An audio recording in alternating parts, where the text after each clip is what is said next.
സാഹിത്യകാരനും മാധ്യമപ്രവർത്തകനുമായ അക്ബറിന്റെ പുതിയ പുസ്തകം നിന്നെക്കുറിച്ചുള്ള കവിതകളുടെ പ്രകാശനം അടിമാലിയിൽ നടന്നു. പച്ച ആഴ്ചപ്പതിപ്പിന്റെ ആഭിമുഖ്യത്തിലായിരുന്നു പ്രണയ കവിതകളുടെ സമാഹാരമായി പുറത്തിറക്കിയിട്ടുള്ള പുസ്തകത്തിന്റെ പ്രകാശന ചടങ്ങ് സംഘടിപ്പിച്ചത്. അക്ബറിന്റെ 5ാമത്തെ പുസ്തകമാണിത്. സമ്മേളനത്തിന്റെ ഉദ്ഘാടനം Kerala vision news chairman CBPS നിർവഹിച്ചു. നോവലിസ്റ്റ് പുഷ്പമ്മ പുസ്തക പ്രകാശനം നിർവഹിച്ചു. ജീവിത വഴിയിലെ ചുറ്റുപാടുകളെ എഴുത്തിനോട് ചേർത്തുള്ള രചനാശൈലിയാണ് സാഹിത്യകാരനായ അക്ബർ നേര്യമംഗലത്തിൻ്റേത്. അക്ബറിൻ്റെതായി ഒടുവിൽ പുറത്തിറങ്ങിയിട്ടുള്ള പുസ്തകമാണ് നിന്നെക്കുറിച്ചുള്ള കവിതകൾ, പ്രണയ കവിതകൾ. പട്ടാമ്പി ലോഗോസ് ബുക്സ് പുറത്തിറക്കിയിട്ടുള്ള പുസ്തകത്തിന്റെ പ്രകാശനം അടിമാലി ലൈബ്രറി ഓഡിറ്റോറിയത്തിൽ നടന്നു. Kerala vision news chairman PS Sibi പ്രകാശന ചടങ്ങ് ഉദ്ഘാടനം ചെയ്തു. നമ്മുടെ കുട്ടികൾ വായിക്കില്ല എന്ന് നമുക്ക് ഉറപ്പാണ്. അത് കണ്ടെഴുതണം. ആ കാഴ്ച കുട്ടികളെ ഇതിലേക്ക് തിരിച്ചു നാളെ കൊണ്ടുവന്നാൽ നമ്മുടെ സമൂഹത്തിലുണ്ടാകുന്ന മാറ്റം വളരെ വലുതായി.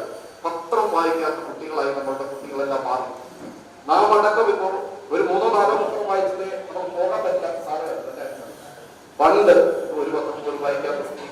രാവിലെ പത്രം വന്നാൽ കെട്ടിയിട്ട് മാത്രം നോക്കിയിട്ട് വിട്ടുപോകുന്ന സാഹചര്യം. ആർക്കും സമയമില്ല. മൊബൈലിൽ ചിലപ്പോ പത്രത്താളുകൾ മറിച്ചു നോക്കുന്ന സാഹചര്യത്തിലേക്ക് നമ്മുടെ സമൂഹം മാറിക്കൊണ്ടിരിക്കുകയാണ്. ആ കാലഘട്ടത്തിലാണ് ഇത്തരം കവിതകൾക്കുണ്ടാകുന്ന പ്രസക്തി. ആ പ്രസക്തി നമ്മുടെ സമൂഹത്തിന്റെ നാനാതുറകളിലേക്ക്, ഞാൻ പറയുന്ന ഇത്തരം പുസ്തക പ്രകാശനങ്ങളും നിങ്ങളുടെ ഒത്തുചേരലുകളും സമൂഹത്തിലെ നാനാതുറകളിലുള്ള ആൾക്കാരെ കൂടെ പങ്കെടുപ്പിച്ചുകൊണ്ടാകുമ്പോൾ കുറെ വായിക്കണമെന്നുള്ള തോന്നലുകൾ ആൾക്കാരിലേക്ക് ജനിപ്പിക്കുവാനായിട്ട് നമുക്ക് കഴിയും. നോവലിസ്റ്റ് പുഷ്പമ്മ പുസ്തക പ്രകാശനം നിർവഹിച്ചു. അക്ബറിന്റെ ഭാര്യ നബീസ അക്ബർ പുസ്തകം സ്വീകരിച്ചു.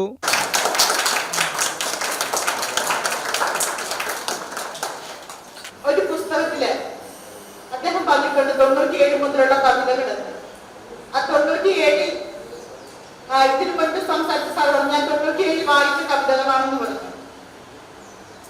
ആ ഒരു കാലഘട്ടത്തിൽ പോലും അത്രയും മനോഹരമായിട്ട് എഴുതാൻ കഴിയുക എന്ന് പറയുന്നതും അതിനെയെല്ലാം സൂക്ഷിച്ചു വെക്കാൻ കഴിയുന്നതും ഇതുപോലെ 97 തുടങ്ങി 2025 അവയെല്ലാം ചേർത്ത് വെച്ച് മനോഹരമായ ഒരു പുസ്തകം ആക്കി പുറത്തിറക്കാൻ കഴിഞ്ഞുവെന്നതും അത് അദ്ദേഹത്തിന്റെ പ്രിയതമയ്ക്ക് നൽകിക്കൊണ്ട് ആ പുസ്തകം പ്രകാശനം ചെയ്യണമെന്നും അദ്ദേഹം എടുത്ത തീരുമാനത്തെ ഞാൻ സന്തോഷിക്കുകയാണ്. കവി ശ്രീകുമാർ കരിയാട് മുഖ്യാതിഥിയായി. അടക്കമുള്ള അന്ന് കേരളത്തിലെ ഏറ്റവും പ്രശസ്ത കവികളെല്ലാം ഉണ്ടായിരുന്നു. അദ്ദേഹത്തിന്റെ സുഹൃത്തു കവികളും ഏതാണ്ട് 200ഓളം ഞാനടങ്ങുന്ന കവികളും അന്നൊരു വലിയ കാവ്യോത്സവമായിരുന്നു കോതമംഗലത്ത് സംഭവിച്ചിരുന്നത്. അന്ന് മുഖ്യധാരയിൽ വന്നിരുന്ന അക്ബറിന്റെ പ്രായത്തിലുള്ള കവികൾ ോളം മാധ്യമ പ്രശസ്ത കിട്ടിയിരുന്നില്ലെങ്കിലും സമാന്തരമായ സ്വന്തം വഴിയിലൂടെ വളർന്ന് പന്തലിച്ച ഒരു കവിയാണ് അക്ബർ എന്ന് എനിക്ക് ഉറപ്പിച്ചു പറയാൻ കഴിയും. ഇതിന് കാരണം കവിതയും ജീവിതവും തമ്മിൽ രണ്ടല്ലെന്നും പ്രകൃതിയും താനും തമ്മിൽ രണ്ടല്ലെന്നും ഉള്ള നല്ല കവികൾക്കുള്ള ഒരു മനോഭാവം. ഈ മനോഭാവം സത്യത്തിൽ ഒരു കവിയാക്കുന്നത് അതിൻ്റെ കവിതയേക്കാൾ ഉപരി അയാൾ പ്രകൃതിയോടും ഭാഷയോടും മറ്റു മനുഷ്യരോടും പുലർത്തുന്ന മനോഭാവമാണ്. സാഹിത്യകാരൻ ആന്റണി മുനിയറ അധ്യക്ഷത വഹിച്ച ചടങ്ങിൽ എഴുത്തുകാരനും പ്രഭാഷകനുമായ ജോസ് കോനാട്ട് പുസ്തകാസ്വാദന പ്രഭാഷണം നടത്തി. പച്ച ആഴ്ചപത്രം പത്രാധിപർ സത്യൻ കോനാട്ട്, എഴുത്തുകാരൻ CS രജികുമാർ, ഷീല ലാൽ, സന്തോഷ് കുമാർ MM തുടങ്ങി സാമൂഹിക സാംസ്കാരിക സാഹിത്യരംഗത്തെ വിവിധയാളുകൾ പുസ്തക പ്രകാശന ചടങ്ങിൽ പങ്കെടുത്തു. അക്ബറിന്റേതായി പുറത്തിറങ്ങിയിട്ടുള്ള സാഹിത്യ സൃഷ്ടികളിൽ 4 കവിതാ സമാഹാരങ്ങളും 1 കാടനുഭവങ്ങളുമാണ്.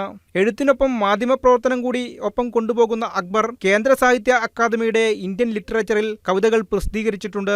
ഇംഗ്ലീഷ്, ഹിന്ദി, തമിഴ്, തെലുങ്ക് ഭാഷകളിലേക്ക് കവിതകൾ പരിഭാഷപ്പെടുത്തിയിട്ടുണ്ട്.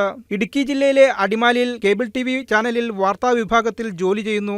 നാഷണൽ ഓർഗനൈസേഷൻ ഫോർ സോഷ്യൽ എംപവർമെന്റിന്റെ സാഹിത്യ പുരസ്കാരം, സംസ്കാര സാഹിതി അവാർഡ്, പുരോഗമന കലാസാഹിത്യ സംഘം ആദരം എന്നിവ ലഭിച്ചിട്ടുണ്ട്. നേര്യമംഗലം സ്വദേശിയായ അക്ബറിന്റെ ഭാര്യ നബീസയാണ്. അഹാന, സുനേന എന്നിവർ മക്കളാണ്. News desk KCV news.